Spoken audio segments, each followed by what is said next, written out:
Innovation rime le plus souvent avec coopération. La coopération repose sur des logiques de don contre don qui peuvent prendre plusieurs formes: du temps, du soutien ou encore de la confiance. Ces échanges s'inscrivent dans la dynamique suivante: donner, recevoir, rendre. Dans le cas d'un projet d'innovation, Marc donne de son temps pour travailler sur le projet de Julie. Julie, quant à elle, accepte de recevoir ce don. Le contre-don peut provenir du dirigeant qui va féliciter Marc pour son engagement.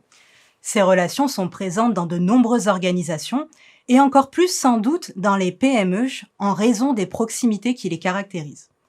Elles peuvent donc être déterminantes pour innover.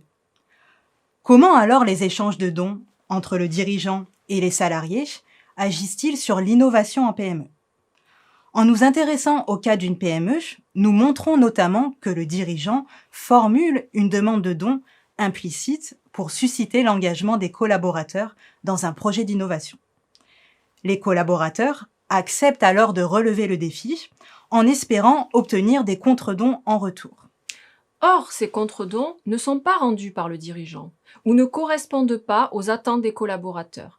Par exemple, le dirigeant va proposer une prime à Paul, mais celui-ci souhaitait en réalité une promotion. Autrement dit, il existe un décalage entre les contre-dons attendus et ceux qui sont reçus. Et cela crée des frustrations qui sont d'ailleurs susceptibles de freiner l'engagement futur de Paul. À partir de ces résultats, nous pouvons identifier plusieurs leviers managériaux.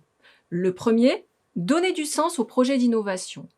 Pourquoi ce projet est-il né? Plus concrètement, il ne s'agit pas de faire un grand discours, mais d'éclairer les collaborateurs sur les raisons et la portée de ce projet. Laisser la parole aux salariés et les solliciter sur des points précis en raison de leur expertise permet de les impliquer dès l'émergence du projet. Le second levier, prendre conscience des frustrations. Comment faire? Les dirigeants doivent être attentifs aux différents signes trahissant de possibles frustrations, tels qu'un refus de rendre ponctuellement des services ou une régulation des efforts habituellement fournis. Pour gérer ces frustrations, l'une des actions à mettre en place est de recourir à des feedbacks réguliers qui peuvent être par exemple informels et se dérouler entre deux portes.